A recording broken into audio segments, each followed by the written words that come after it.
Welcome to Faith Flour and Mason Jars. I'm Leah and this is my little southern kitchen. Today we're going to make one of our favorite summer dishes. It's a one-pan sheet meal.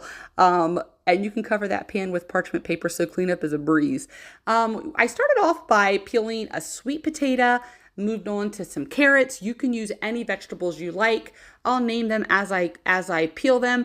This dish is absolutely amazing. We got onto this a couple of years ago.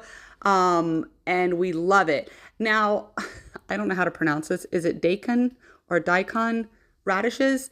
We love those things. They remind you of potatoes. We don't eat many potatoes besides sweet potatoes. Those things are absolutely phenomenal. I'm going to be slicing up a turnip here, getting this all peeled.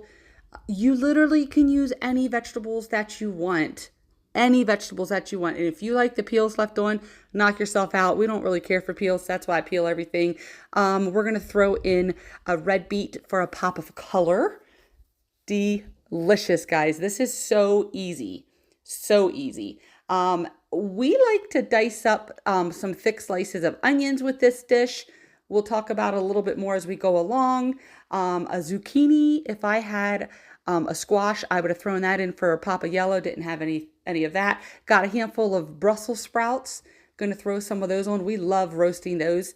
And this one pan dish makes it amazing. Here I had a couple little spindles or whatever you call them of broccoli.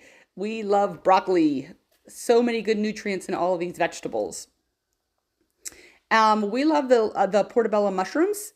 I grabbed one of these when I was at Costco the other day. So we threw some of those in. Now, what you didn't see is I washed everything, scrubbed it really good after I got done peeling it. And now we're going to dice these things up. We're just going to throw it onto that pan that's over there on the stove. I have a piece of parchment paper over it just because I don't like to do dishes. We're just going to slice these up. You don't have to slice them super thin. Yeah, just basically like you would normal vegetables if you were going to steam them, slice them up, throw them over there. There was a couple years ago, my husband did a liver detox, and one of the meal ideas was this dish, except they wouldn't have really loved that we used smoked sausage, but that's what we used. They would have said to throw in beef cubes or like some diced up chicken, but we love it with smoked sausage. You'll see how amazing this turns out. Anyway, so we got onto this and we absolutely love it. We have it a lot in summer because the vegetables are so plentiful around here in Pennsylvania. And you can see I'm cutting my pieces a little bit bigger. You can dice them smaller if you want, but the vegetables are so plentiful around here that we cannot help but have this dish at least every other week. We love this dish.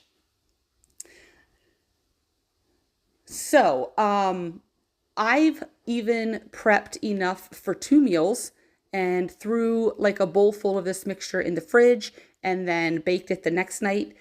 Works great. So if you're one that likes to do a couple meals the same just to be fast, you can do that.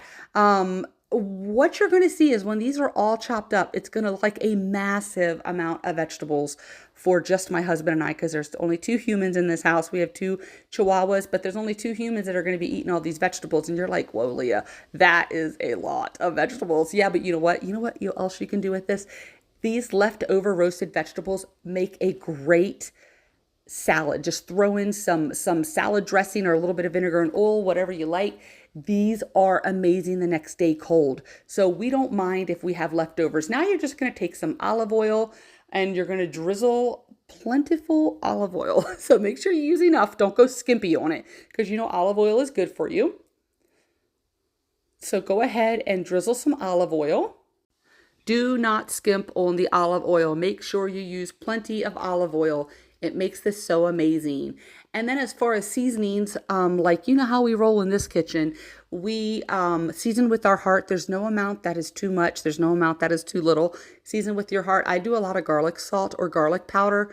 I throw basically what strikes me as I'm cooking. You'll see that I'm going to use a garlic and herb here shortly. Drizzle that stuff on, guys. You know, shake it on. Make it nice and savory. I feel like I can never make this dish without putting on at least 3 different types of seasonings. We love seasonings in this house. I have a whole cabinet full, plus some down in the basement. It's almost embarrassing. Okay, after you get this all seasoned up, you're going to start cutting your smoked sausage. We usually use the Groff's smoked sausage. Couldn't find it anywhere in our area when I wanted to make this dish, so I just used some John F. Martin. We love Groff's. That's what we always do. So I had to do this, and I felt like it was maybe a little bit more salty.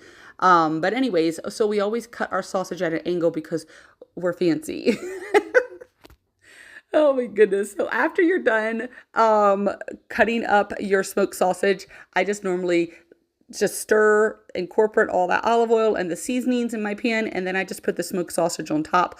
All that good grease and juice will drip down and just make that those vegetables so absolutely amazing.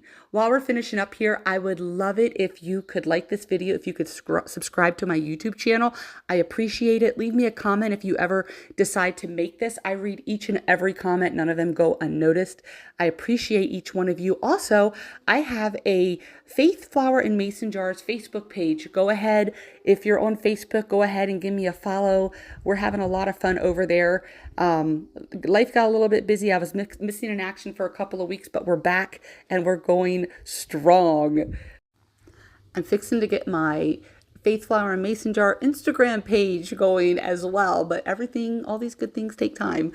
And you guys have been so patient. Go ahead, stick this in the oven at 350 for 45 minutes until your vegetables are as soft as you'd like them. We like these just a tiny bit crunchy. But usually about 45 minutes works great for this. From my little southern kitchen to yours, I'm grateful you're here today. Y'all come back now.